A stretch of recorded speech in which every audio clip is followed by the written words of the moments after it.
Channel में आपका स्वागत है फ्रेंड्स।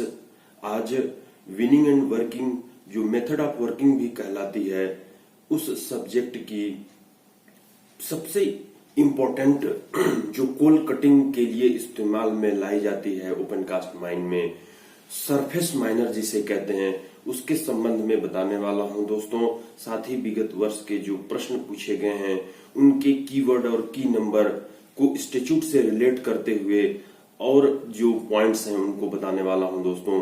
तो गेट के कैंडिडेट, डीजीएमएस में अपीयर होने वाले, एग्जाम में अपीयर होने वाले कैंडिडेट्स तैयार हो जाइए। मिश्रा सर माइनिंग क्लास के यूट्यूब चैनल को अगर आप नए हैं तो बेल आइकन दबाइए, लाइक कीजिए, सब्सक्राइब कीजिए और कमेंट्स दीजिए कि क्या आपको डाउट है, क्या आपको पढ़नी है। दोस्तों चलिए आगे बढ़ते हैं। मैं यहाँ पर दिखा रहा हूँ की points about the surface miner, SM यानी कि सरफेस माइनर फ्रेंड्स। तो इसके की वर्ड्स, की पॉइंट्स क्या है। Surface miner open cast mine में कोल बेंच पर कोल को कई लेयर में काटने के काम में आती है। एक लेयर जो काटती है उसको एक वेव कहते हैं, जिसकी डेप्थ जो है 0.6 मीटर होती है friends. Surface miner 4 crawler mounted machine है, यानी कि 4 चेन पर माउंटेड होती है जो कोयले को लेयर बाय लेयर काटते हुए एक इंड से दूसरे इंड पर जाती है दोस्तों।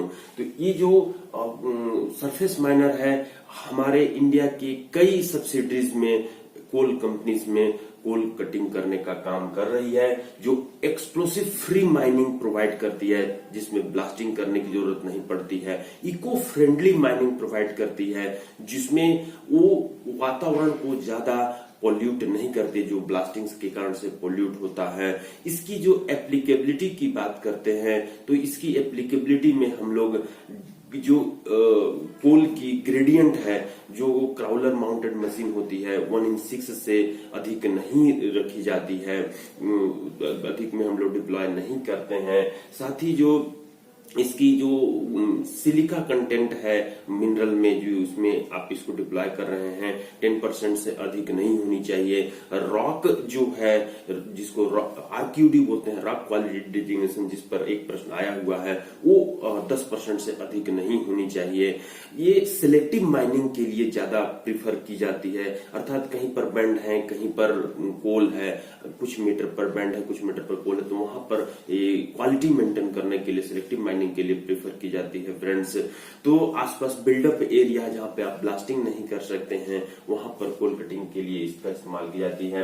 यहाँ पर इसके अलावा बहुत सारे कीवर्ड्स हैं जिसको मैं यहाँ पर लाने का प्रयास किया हूँ। देखिए यहाँ पर सीपीटी लिखा हुआ है, यानी कि कॉस्ट पर टन। 1 टन उत्पादन करने के लिए कितनी कॉस्ट लगती है, वो 100 से लेके 120 रुपीज तक लगती है, यहाँ तक कि 70 रुपीज पर टन तक भी लगती है। इसकी कॉस्ट जो पड़ती है एक सरफेस माइनर की जो इंडिया में पड़ रही है वो 50 से 100 करोड़ जो साइज के ऊपर डिपेंड करती है कि SM 2200 है, कि SM 3000 है, SM 3800 है, या SM 4200 है, या और कोई है, तो वो 150 से 100 करोड़ के बीच में पड़ती है। पीट स्लोप एंगल हम लोग ये देखेंगे कि ये जब कटिंग करती है तो एक रिब किनारे में छोड़ते हुए जाती है ताकि वो फॉल डाउन ना हो। तो एक रिब की जो छूटते जाती है जिसके कारण से पीट slope angle any time 45 degree से अधिक ही रहता है। प्रोजेक्टेड ड्रम यूज करने से, इसके साथ हम लोग एक प्रोजेक्टेड ड्रम यूज अगर करते हैं तो उसमें रिब नहीं छूटती है।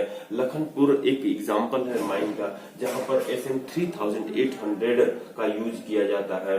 अब यहाँ पे 5वें नंबर पे आप अगर देखते हैं तो SM 4200 जो कि गेवरा में ACCL की माइंस है, लार्जेस्ट प्रोडक्टिव माइंस है, वहां पर 40 सेंटीमीटर का SM 4200 वेव काटती है। कौन सी, कितनी डेप्थ की, 40 सेंटीमीटर डेप्थ की वेव काटती है दोस्तों। ये जो गेवरा में जो इस्तेमाल की जा रही है ये जर्मन कंपनी रिंटजेन, WRINTGEN, रिंटजेन है, जो LNT कंपनी फॉर्म की हुई है, मैन्युफैक्चर की हुई है SM 4200 को। तो ये जो है आपको 11 में चल रही है। SM3000 जो है, अगर वो SM3000 approx 3 million ton per year ये प्रोडक्शन देखती है आपको। SM4000 की जब बात करते हैं तो 1.5 टाइम्स ऑफ SM3000 प्रोड्यूस करती है, यानी कि 1.5 में आप 3 का मल्टीप्लाई कीजिए तो 4.5 million ton, 4.5 million ton produce करती है।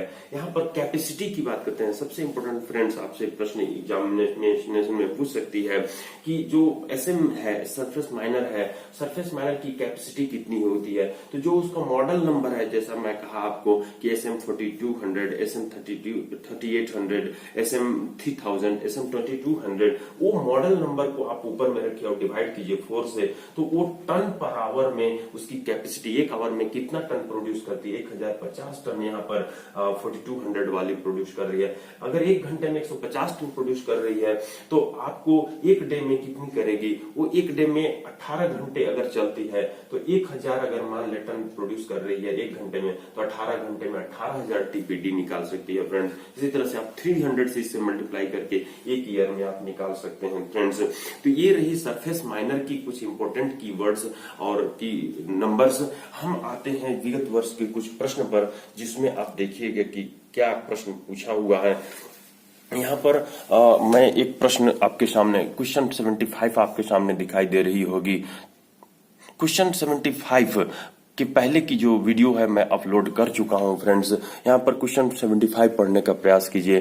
क्या कहता है, where the depth of shaft is more than dash dash metre, यानी कि जब गहराई, साफ्ट की गहराई कितनी मीटर से अधिक हो जाती है तो suitable arrangement shall be made for person to descend and ascend by mechanical means.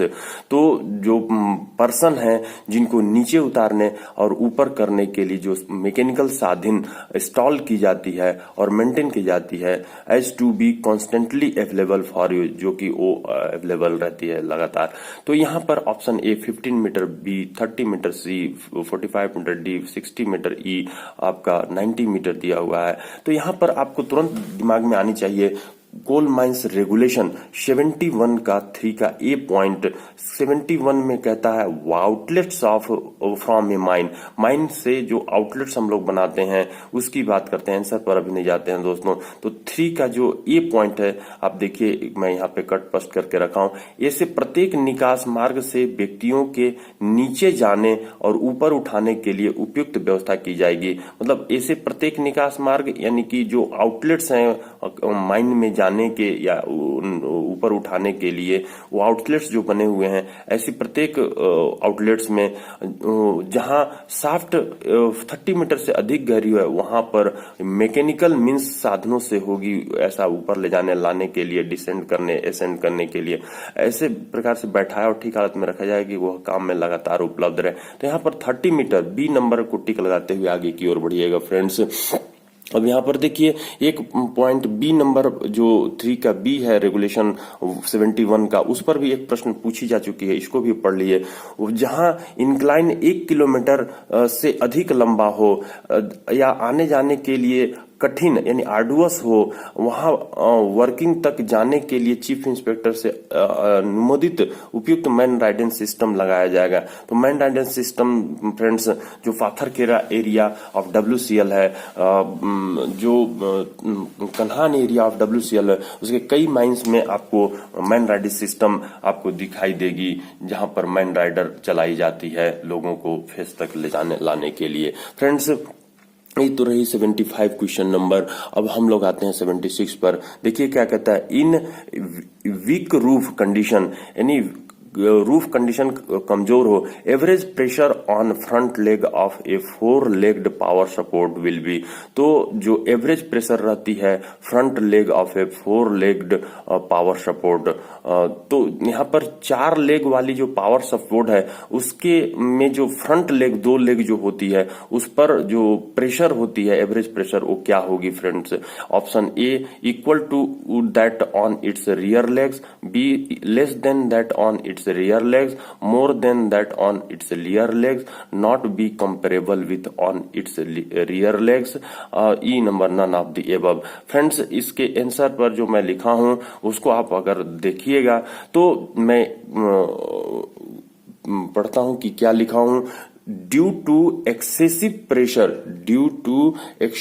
Pressure of goaf roof rock, यानी कि गोफ के रूफ रॉक के एक्सेसिव प्रेशर के कारण किसके ऊपर, on breaking line at goaf edge. जब आप बोर्ड एंड पिलर मेथड से डिप्लेरिंग करते हैं या और कोई मेथड से भी डिप्लेरिंग करते हैं तो जहां पर गोफ एज होती है वहां पर का जो ब्रेकिंग लाइन होता है गोफ के अंदर का मैक्सिमम प्रेशर उसी ब्रेकिंग लाइन पर पड़ता है और वहीं से वो टूट कर गोफ के अंदर गोफ रूफ का मटेरियल गिरता है।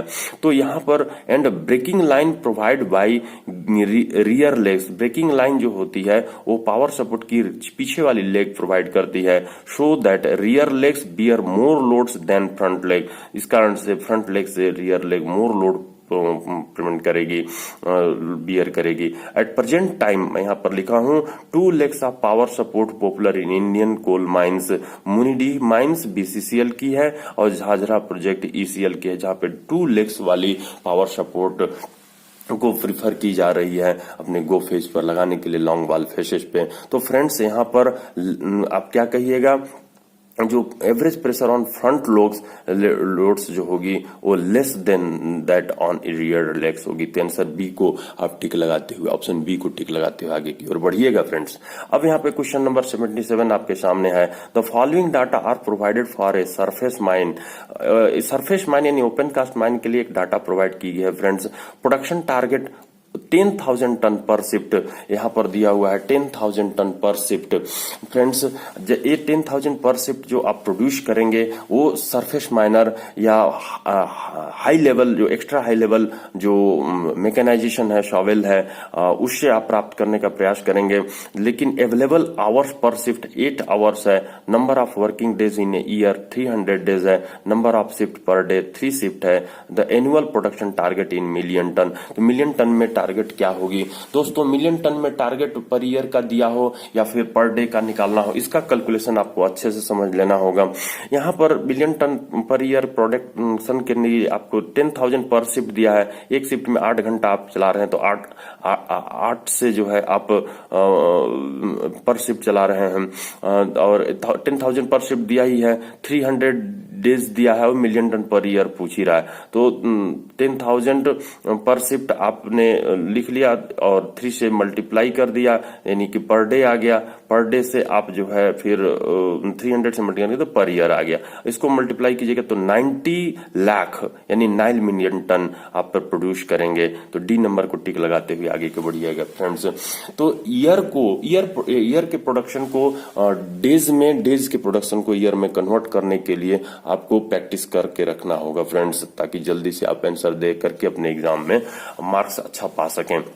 अब जो है क्वेश्चन नंबर 78 देखिए क्या कहता है। If the length of incline is more than dash metre in length one way for the or the travel by person is arduous, a suitable man-riding system approved in writing by the chief inspector shall be provided for persons to assess and egress from the working। यानी क्या मतलब हुआ दोस्तों कि incline की कितना metre गहराई length अधिक होने पर या फिर ट्रेवल जो है लोगों के लिए आर्डुअस है, कठिन है, तो सुटेबल मैन-राइडिंग सिस्टम जो अप्रूव्ड होगी चीफ इंस्पेक्टर द्वारा राइटिंग में वो प्रोवाइड की जाएगी पर्सन को लाने ले जाने के लिए कार्यस्थल तक। तो फ्रेंड्स यहाँ पर जो मैं ऑप्शंस पढ़ने के पहले आपको उस कोल माइन रेगुलेशन को याद कराना चाहता हूँ। 71 का ही 71 का ही 3 का बी था जो आउटलेट्स फ्रॉम माई माइन, जिसको मैं पिछले ही क्वेश्चन में पढ़ाने का प्रयास किया हूँ। साथ ही जो कोल माइंस रेगुलेशन 93 का 6 है ट्रेवलिंग रोडवे, वहां पर भी ये बात दिया जा चुका है। तो 71 का 3 का बी तो भी मैं दो प्रश्न पहले ही पढ़ा दिया हूं कि 3 का बी में क्या कहा था। यहाँ पर जो रेगुलेशन 93 का 6 है उसको मैं कट पेस्ट करके रखा हूं ट्रेवलिंग रोडवे का। यदि इंक्लाइन या एडिट के मुंह से या पीट बॉटम से ट्रेवलिंग दूरी 1 किलोमीटर से अधिक है या ट्रेवलिंग आर्डुअस है तो मालिक एजेंट मैनेजर ये रेगुलेशन लागू होने के 1 वर्ष के अंदर चीफ इंस्पेक्टर द्वारा अनुचित प्रकार के मैन राइडिंग व्यवस्था करेंगे। यहाँ पर मैन राइडिंग की व्यवस्था करना पड़ेगा मैनेजर को। अगर आर्डुअस ट्रेवलिंग है 1 किलोमीटर से अधिक डिस्टेंस, 1 किलोमीटर यानी कि 1000 मीटर फ्रेंड्स, तो आप आंसर बी को टिक लगाते की और आगे बढ़िएगा फ्रेंड्स। अब यहाँ पर क्वेश्चन नंबर 79 कहता है एन एक्सप्लोजन, यहाँ एक्सप्लोजन से रिलेटेड प्रश्न आ गई है आपकी। देखिए क्या कहता है, एन एक्सप्लोजन कर्सर के साथ अपनी नजर को बढ़ाइए। N explosion proof stopping should consist of dash dash brick stopping built in cement motor having a minimum thickness dash dash and spaced at least dash dash apart. यानी कि explosion proof stopping जो होती है वो कितने brick stopping से बनी होती है, जिसमें सीमेंट मोटार से बनी होती है, तो वो कितनी संख्या रहती है ब्रिक वाल की, और साथ में कहता है कि जो मिनिमम थिकनेस है वो कितनी होती है और वो उसका इंटरवल कितना होता है। तो फ्रेंड्स जो एक्सप्लोजन प्रूफ स्टॉपिंग होती है वो डिग्री 3rd गैसीय माइंस में जब भी आइसोलेशन स्टॉपिंग बनते हैं तो उसको हम लोग वो एक्सप्लोजन प्रूफ स्टॉपिंग ही बनानी पड़ती है। जो फायर स्टॉपिंग बनती है वो एक्सप्लोजन प्रूफ स्टॉपिंग ही बनती है। तो वो 2 ब्रिक वाल के द्वारा बनती है जिसके बीच में स्पेसिंग जो है 4.5 मीटर से कम नहीं होनी चाहिए। साथ ही जो है जो उसकी थिकनेस होगी वो 1 मीटर से कम नहीं होगी। तो यहाँ पर सी नंबर आपको दिख रही है कि 2 brick stopping 1 metre interval 1 metre thickness और 4.5 मीटर एटलीस्ट जो इंटरवल होगी सी होगी यहाँ पर फ्रेंड्स आंसर। उसको टिक लगाते हुए आगे की ओर बढ़ेगा। लेकिन यहाँ मैं लिखा हूं जो आपको समझाने का प्रयास किया हूं, in degree 3rd mines each fire stopping will be explosion proof stopping, जिसमें जो है डैश करके मैं लिखा हूं 2 stopping of 1 metre thick of brick cement mortar at least 4.5 metre apart. All accessories as, इसमें जो एसेसरीज रहते हैं वो क्या रहते हैं, वाटर गॉज लगा हुआ रहता है जो प्रेशर के मेजरमेंट का काम करता है, प्रेशर डिफरेंस के मेजरमेंट का काम करता है, जो गोफ के अंदर का प्रेशर और बाहर का प्रेशर को मेजर करता है। दूसरी में क्या है, कौन सी एसेसरीज है, थर्मामीटर है, थर्मामीटर लगी रहती है जिसके साथ 50 मिलीमीटर यानी 5 सेंटीमीटर की एमएस पाइप लगी रहती है भीतर का टेम्परेचर को रिकॉर्ड करने के लिए, फॉर टेम्परेचर रिकॉर्डिंग के लिए। अब नेक्स्ट पेज में आते हैं, accessories of explosion proof stopping remaining of pre page का ही रिमेनिंग की बात कर रहे हैं। तीसरा नंबर में कहता सैंपलिंग पाइप रहती है जो 18 मिलीमीटर डायमीटर की रहती है यानी कि 1.8 सेंटीमीटर की रहती है, जो कि 3 metre extend behind fire side में 3 मीटर पीछे तक रहती है। इसका प्लेस जो रहता है half and 2/3 height of stopping, जो स्टॉपिंग की हाइट है उसका हाफ से 2/3 के बीच लगाया जाएगा। और ये जो कंसिस्ट होती है, ये जो अपना सैंपलिंग पाइप 18 mm जो रहती है वो कंसिस्ट रहती है 5 सेंटीमीटर डाया और 1.5 मीटर लॉन्ग पाइप जो ग्राउटेड होता है इन द स्टॉपिंग में ग्राउटेड होता है 1.5 मीटर लंबा और फिर 5 सेंटीमीटर डाया वाला pipe, and provided it's out by, इसको आउट बाई में प्रोवाइड किया जाता है, आउट बाई इंड में with socket with takes a brass plug, socket लगी रहती है जो ब्रास प्लग के साथ उसके इंड में, किसके इंड में, उस 1.5 मीटर लॉन्ग पाइप के इंड में। अब यहाँ पर साथ में and 6 mm dia copper tube भी लगी रहती है 2 मीटर लंबाई की, जो कि स्क्रूड रहती है टुगेदर के साथ, मतलब सॉकेट के साथ। तो ये कॉपर ट्यूब लगी रहती है, ब्रास प्लग लगी रहती है। The copper tube extend in by the stopping minimum 4.5 metre and supported by on brick pillar पर ये जो है सपोर्टेड रहती है और 4.5 मीटर एक्सटेंड की गई रहती है इन बाई तरफ यानी कि सील्ड एरिया की तरफ। तो ये रही सैंपलिंग पाइप के बारे में।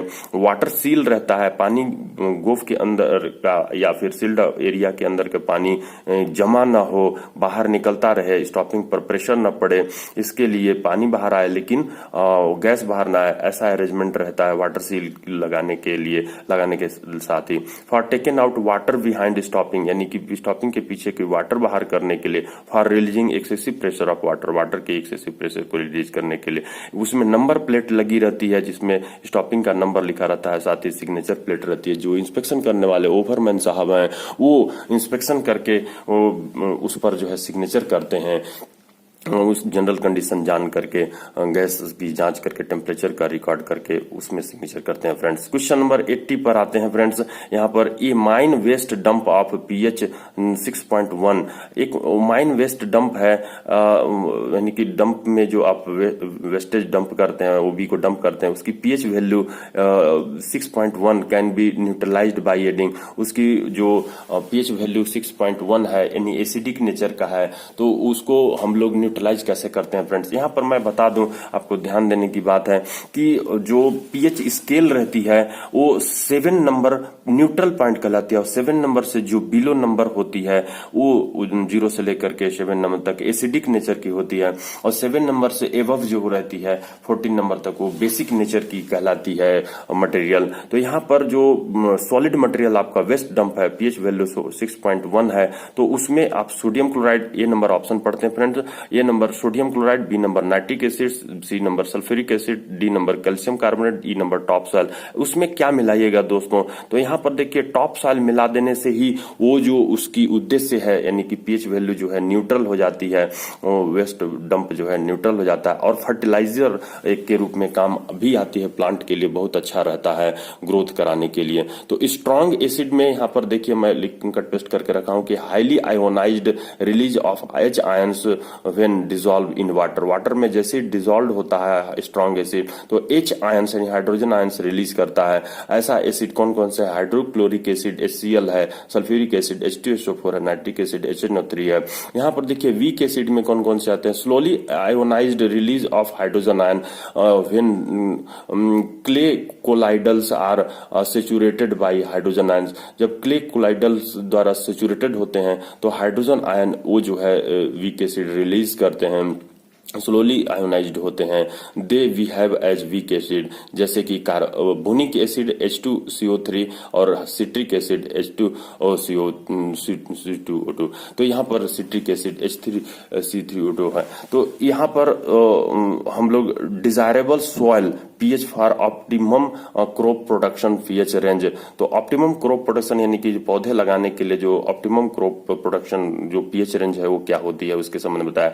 The desirable pH range for optimum plant growth varies among crops while some crops grow best in the 6 to 7 range. 6 to 7 range के बीच में अच्छे से ग्रो करते हैं प्लांट अगर पीएच वैल्यू उस मटेरियल की रहती है, सॉइल की रहती है। Other grow well under slightly acidic condition, other भी ग्रो करते हैं जब स्लाइटली एसिडिक कंडीशन रहती है। तो soil properties that influence the need for and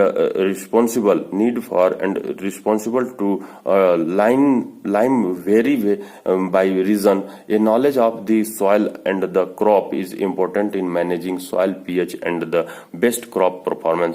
तो यहाँ पर नॉलेज बहुत जरूरी है कि पीएच वैल्यू अपने सॉइल की क्या है, मटेरियल की क्या है, और पौधों के लिए कितना रेंज की जरूरत पड़ती है।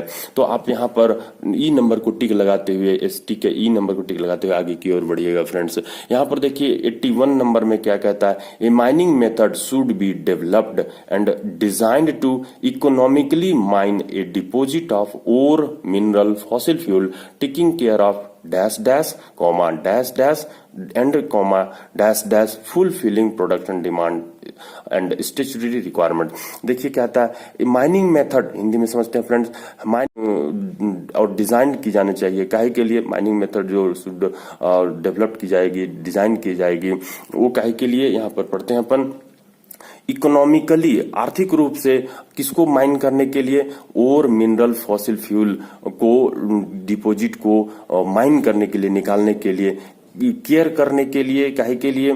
तो वो 3 शब्द में पूछा है कि safety, production, productivity, conservation, safety, environment, या फिर जो अपना सेफ्टी इन्वायरमेंट प्रोडक्शन है, डी नंबर कहता है सेफ्टी कंजर्वेशन प्रोडक्टिविटी, ई नंबर कहता है प्रोडक्शन प्रोडक्टिविटी कंजर्वेशन। तो किस चीज की फुलफिलिंग करने के लिए ये हम fulfilling production demand and statutory requirement, जो कानूनी प्रावधान है और जो प्रोडक्शन डिमांड है उसको फुलफिलिंग करने के लिए हम लोगों को साथ में क्या केयर करना पड़ता है। तो फ्रेंड्स यहाँ पर जो है संरक्षण करनी पड़ती है आसपास के क्षेत्रों का, उस जगह का जहां पर आप माइनिंग करने वाले हैं, साथ में काम करने वाले और आसपास के लोगों की सुरक्षा की ध्यान में रखनी पड़ती है और आसपास का वातावरण को भी ध्यान में रखना पड़ता है। तो इसकी केयर आपको करनी है। डी नंबर टिक लगाते हुए आगे की ओर बढ़िएगा फ्रेंड्स। यहाँ पर 82 नंबर में देखिए क्वेश्चन क्या कहता है, पढ़ते हैं फ्रेंड्स। कर्सर के साथ मूव करिए अपने आई को। Length of core recovered in drilling a hole of length 90 centimetre और 60 सेंटीमीटर, यानी कि कोर रिकवर्ड कर रहे हैं ड्रिलिंग होल से, उसकी लंबाई जो है लेंथ जो है 90 सेंटीमीटर है और जो होल की जो लेंथ है वो 90 सेंटीमीटर है और जो कोर की लेंथ है जो निकल रही है वो 16 centimetre, 16 centimetre, 9 centimetre, 12 centimetre, 11 centimetre, 15 centimetre, 7 centimetre, 17 centimetre and 3 centimetre. Then RQD is, तो आरक्यूडी का फार्मूला आपको तुरंत ऑप्शन पर नहीं जाए तो फ्रेंड्स आपको आरक्यूडी की फार्मूला, एक प्रश्न और कल की वीडियो में मैंने लोड किया था, आज फिर एक प्रश्न आ चुकी है।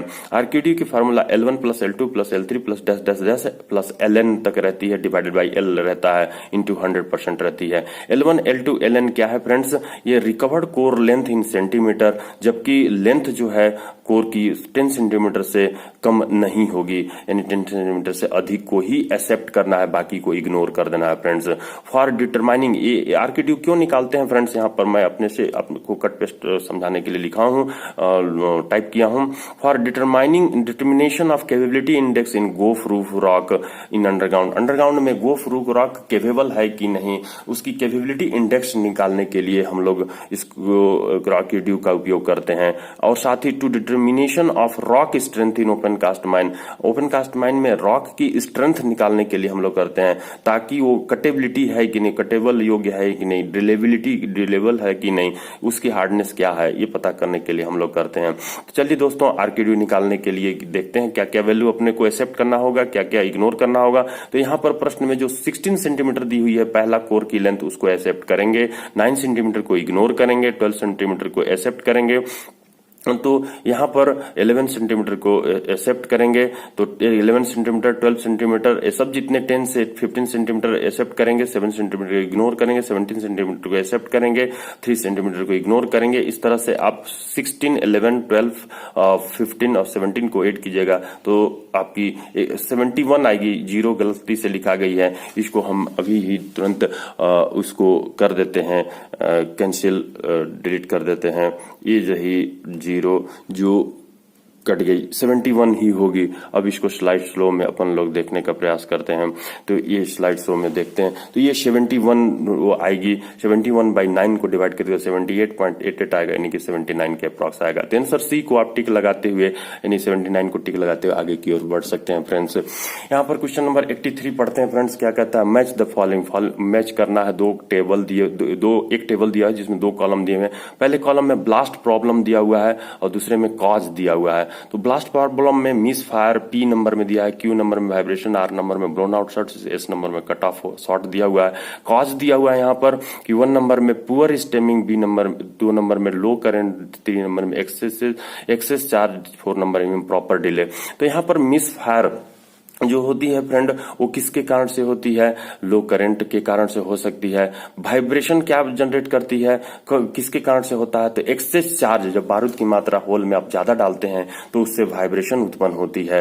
यहाँ पर आप Q नंबर को 3 से मैच कीजिए, तो Q नंबर 3 जो है आपका C नंबर है। साथ ही R को आप देख रहे हैं कि 1 कह रहा है। ब्लोन आउट शॉट जो होती है, यानी कि होल को फूकना जिसको आप कहते हैं, वो पुअर स्टेमिंग स्टीमिंग प्रॉपर न होने के चलते ही, एडिक्वेट स्टीमिंग न होने के चलते ब्लोन आउट शॉट होती है, तो आर का 1 सही है। एस का 4 यानी कट ऑफ शॉट जो होती है इम्प्रॉपर डिले के कारण होती है, यानी कि डिले नंबर आप पहला की जगह पर बगल वाला भी आप चौथा अगर डाल देते हैं या इम्प्रॉपर डालते हैं, सिस्टमेटिक नहीं डालते हैं, जो वेज पैटर्न में आप सॉलिड ब्लास्टिंग के दौरान करते हैं, तो उसमें होल जो है एक होल के ब्लास्ट होने से दूसरा होल कट हो जाता है, यानी उसका जो कार्ट्रिज है ब्लास्ट होने के पहले, होल में ब्लास्ट होने के पहले ही बाहर फेंका जाता है, तो उसको cut off hole, cut off shot कहते हैं। तो यहाँ पर जो है आप ऑप्शन सी को टिक लगाते हुए आगे की ओर बढ़िएगा फ्रेंड्स। ये देखिए क्वेश्चन नंबर 84 क्या कहता है, simple procedure involve for testing service brake of a dumper और a tipper at beginning of the shift specified by the DGMA circular technical 4/2012 apply the service brake while keeping all other brakes off and move the transmission selector lever to first range। Simple procedure involve है, meaning समझ लेते हैं यहाँ पर हिंदी में हम लोग कि सिंपल प्रोसीजर जो इन्वॉल्व है सर्विस ब्रेक को टेस्ट करने के लिए, डंपर के सर्विस ब्रेक या टिपर के सर्विस ब्रेक को टेस्ट करने के लिए जो शिफ्ट के शुरू में ही हर ऑपरेटर को करनी पड़ती है, जिसके जो रेफरेंस है डीजीएमए सर्कुलर 4/2012 में ये मेंशन किया हुआ है, स्पेसिफाई किया हुआ है। वो सर्विस ब्रेक्स अप्लाई करते हैं जबकि बाकी ब्रेक्स को ऑफ रखना है, और ट्रांसमिशन सिलेक्टर लीवर जो होती है उसको मूव कराना है फर्स्ट रेंज में। तो उसमें जो आरपीएम बनती है वो कितनी बनती है, जिससे हम लोग सर्विस ब्रेक टेस्ट करते हैं। यहाँ पर 1200 आरपीएम जो जीएसआर जनरल स्टैट्यूटरी रूल है, जो प्रशांत सरकार साहब जो डीजी हैं आपके, जीडीजी थे आपके, उन्होंने निकाल करके जो अप्रूवल सेंट्रल गवर्नमेंट से प्रदान किया कराया है जीएसआर, उसके तहत वहां पर 1200 आरपीएम तक ले जाते हैं स्पीड को ट्रांसमिशन सिलेक्टर लीवर को फर्स्ट रेंज में ला करके।